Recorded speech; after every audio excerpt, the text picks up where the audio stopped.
Imagine une ville où le vice règne en maître, où l'injustice et la corruption ont atteint un point de non-retour. Une ville si perverse que même les avertissements d'un prophète furent ignorés. Dans les profondeurs du désert antique, une civilisation prospérait, jusqu'au jour où un châtiment divin sans précédent s'abattit sur elle. Des anges descendirent du ciel, une cité entière fut soulevée et retournée, une pluie de pierres marquées détruisit chaque transgresseur. Qui étaient ces gens? Pourquoi leur sort fut-il si terrible? Et quel avertissement leur histoire nous laisse-t-elle aujourd'hui? Restez avec nous, car ce que vous allez découvrir risque de changer votre perception de l'histoire à jamais. Le prophète Lut et son peuple. Lut vivait à l'époque d'Ibrahim, le père des prophètes. Cette histoire s'est donc déroulée du vivant d'Ibrahim. Lut était son neveu, car il était le fils de Haran, fils de Tarak, Hazar, ce dernier étant le père d'Ibrahim. Allah mentionne Lut 27 fois dans 14 sourates du Coran. Son père étant décédé lorsqu'il était encore jeune, Lut fut élevé dans la maison de Tarak, Hazar, aux côtés de son oncle Ibrahim, qu'il aima profondément. Lut est le seul à avoir cru après le miracle du feu. Lorsque le prophète Ibrahim fut jeté dans le feu et qu'Allah la transforma en fraîcheur et en salut pour lui, les témoins de cet événement ne crurent pas en lui, à l'exception de Lut. Allah dit dans la sourate Al-Ankabut. Lut crut en lui et dit, « Moi, j'émigre vers mon Seigneur. » C'est lui le Tout-Puissant, le Sage. L'émigration de Lut vers la ville pervertie de Sodome. Lorsque le prophète Ibrahim émigra, Lut l'accompagna. Après leur retour d'Égypte vers la Palestine, Ibrahim lui ordonna de s'installer dans la ville de Sodome, située près de la mer Morte, qui était un centre commercial et un lieu de passage. Le terme Al-Mutafika désigne également 4 villes du peuple de Lut, Sodome, Gomorrhe, Adma et Tseboïm. Les habitants de Sodome étaient mécréants, et il n'y avait aucun croyant parmi eux.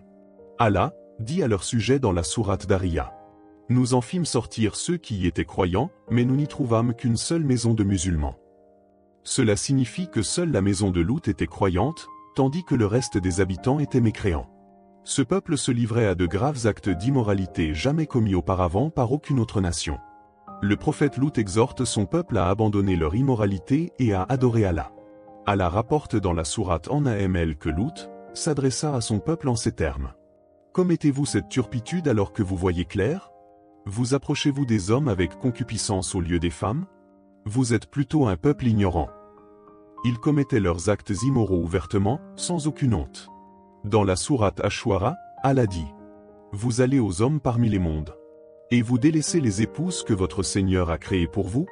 Mais vous êtes un peuple transgresseur. » Dans la sourate Al-Ankabut, Allah rappelle également les paroles de Lut. « Vraiment, vous commettez la turpitude, jamais aucun peuple avant vous ne l'a commise. Vous assaillez les hommes, vous coupez la route et vous commettez dans vos assemblées des actes blâmables. » Ils allaient même jusqu'à faire des gestes indécents en public et à s'en amuser. Allah veut ainsi enseigner à tous que ces actes sont extrêmement répréhensibles. Lut continue d'appeler son peuple à la foi. Dans la sourate Ash-Shu'ara, Allah dit « Le peuple de Lut traita de menteurs les messagers. Quand leur frère Lut leur dit « Ne craindrez-vous pas Allah? Je suis pour vous un messager digne de confiance. Craignez donc Allah et obéissez-le. Je ne vous demande pour cela aucun salaire, mon salaire n'incombe qu'au Seigneur des mondes. » Mais leur réponse fut la même que celle des peuples de Noé, Ad et Tamu. Apporte-nous donc le châtiment d'Allah si tu es du nombre des véridiques. Dans une autre sourate, Allah dit « Nous les avons avertis de notre prise, mais ils doutaient des avertissements. » Le peuple de Lut veut l'expulser de la ville. Malgré ces avertissements, ils ne prêtèrent aucune attention à son message. Lorsqu'il leur prêcha la vérité, ils dirent « Expulsez-les de votre cité. Ce sont des gens qui veulent rester purs. » Ils ne voulaient dans leur ville que des gens immoraux et dépravés. À part Lut et ses filles, tous les habitants étaient mécréants. Ils décidèrent donc de chasser Lut, comme Allah le rapporte. Ils dirent, « Si tu ne cesses pas, ô Lut, tu seras certainement du nombre des expulsés. » Il dit, « Je déteste vraiment votre façon d'agir. » Voyant qu'ils persistaient dans leur égarement, Lut invoqua Allah. « Seigneur, sauve-moi ainsi que ma famille de ce qu'ils font. » Il n'avait pas une grande famille, mais il invoquait contre eux en disant « Seigneur, secours-moi contre les gens pervers. » Ainsi, toutes les mauvaises caractéristiques se sont réunies en eux, et alors Allah, le Tout-Puissant, a exaucé son invocation et a envoyé les anges messagers, Jibril, Gabriel, Mikaïl, Michel, et Malak al-Maut, l'ange de la mort, et selon une version, Israfil était également avec eux afin d'annoncer à Ibrahim, Abraham, la naissance d'Ishak, Isaac. Ibrahim les interrogea alors sur l'affaire du peuple de Lut. Il dit, « Quelle est donc votre mission, ô envoyés ?» Ils dirent, « Nous avons été envoyés contre un peuple criminel. » Sourate Al-Ir, 57-58. Il dit, « Quelle est donc votre mission, ô envoyés ?» Ils dirent, « Nous avons été envoyés contre un peuple criminel, afin de leur envoyer des pierres d'argile, marquées auprès de ton Seigneur pour les outranciers. » Sourate Ad-Daria, 31-34. Les anges étaient donc chargés d'envoyer sur eux des pierres d'argile, portant le nom de chaque individu parmi les pécheurs et transgresseurs. Et lorsque nos messagers vinrent à Ibrahim avec la bonne nouvelle, ils dirent, « Nous allons anéantir les habitants de cette cité, car ses habitants sont des injustes. » Sourate Al-Ankabut, 31. Aucune communauté ne rassembla autant de caractéristiques mauvaises que celle du peuple de Lut. Ibrahim, paix sur lui, intercède pour retarder le châtiment. Lorsque les anges, sous l'apparence de 3 hommes, arrivèrent chez Ibrahim et discutèrent avec lui, ils lui annoncèrent que sa femme Sarah allait donner naissance à Ishak, Isaac. Ibrahim intercéda alors pour repousser le châtiment du peuple de Lut, car leur prophète, Lut, paix sur lui, s'y trouvait encore. Mais l'ordre avait déjà été donné. Les pécheurs allaient être châtiés, et Lut serait sauvé. Les anges se dirigèrent alors vers Sodome, Al-Muktafia, sous l'apparence de jeunes hommes d'une grande beauté, afin d'établir une preuve contre ce peuple et attendre le témoignage de leur prophète sur eux.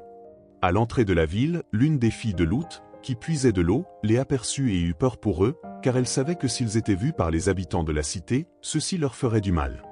Elle se précipita vers son père pour l'en avertir. Lut se hâta alors vers eux et leur demanda qui ils étaient. Ils répondirent qu'ils étaient ses invités. Ne pouvant les refuser, il les fit entrer chez lui, tout en essayant de les avertir avec des paroles soigneusement choisies. Ô vous, sachez qu'il n'existe sur cette terre pas de gens plus pervers que ceux-ci. Il répéta cette mise en garde plusieurs fois, et les anges prirent son témoignage en compte. L'épouse de Lut, qui était mécréante, informa alors les habitants de la ville. Il y a chez Lut des hommes d'une beauté que je n'ai jamais vue auparavant. La nouvelle se répandit rapidement parmi les gens corrompus, et ils se ruèrent vers la maison de Lut. Ils venaient déjà de commettre des péchés et s'apprêtaient à en commettre d'autres, exultant à l'idée de la présence de ces jeunes hommes. Lut tenta de les arrêter en leur disant, « Ô mon peuple, voici mes filles, les femmes de la ville, elles sont plus pures pour vous.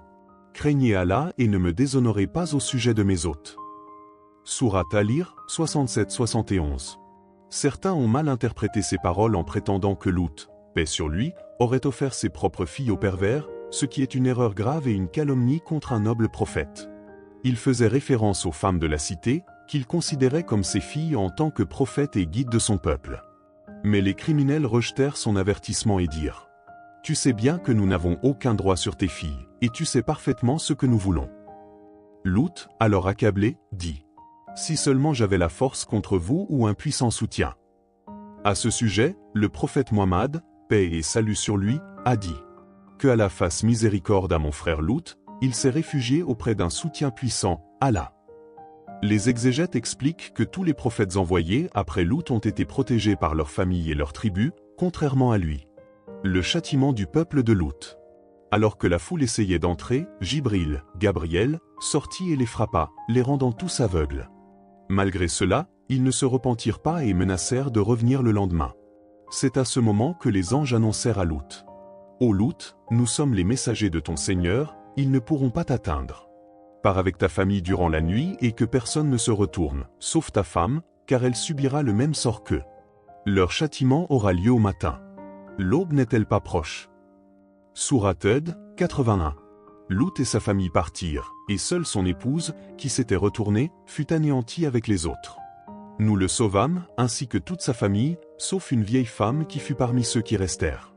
Puis, nous détruisîmes les autres et nous fîmes pleuvoir sur eux une pluie de pierres. Quel mauvais fut le sort des avertis. Sourate Ash-Shuara, 170-173. Le châtiment fut terrible. Jibril, Gabriel, souleva la ville entière avec le bout de son aile et la monta jusqu'au ciel, si haut que les anges entendirent les cris des coqs et les aboiements des chiens. Et puis, il retourna la ville à l'envers, et une pluie de pierres d'argile marquées du nom de chaque pécheur s'abattit sur eux. Et finalement, un cri assourdissant les anéantit tous. Lorsque notre commandement vint, nous renversâmes la ville de fond en comble et nous fîmes pleuvoir sur eux des pierres d'argile, marquées auprès de ton Seigneur, et cela n'est pas loin des injustes. Sourate Hud, 82-83. Ainsi se termine l'histoire tragique du peuple de Lot, paix sur lui, un puissant rappel des conséquences de l'injustice et de la corruption. Ce récit nous invite à la réflexion. Quelles leçons pouvons-nous en tirer pour notre époque? Partage ton avis en commentaire et n'hésite pas à t'abonner pour découvrir d'autres récits inspirants tirés du Coran et de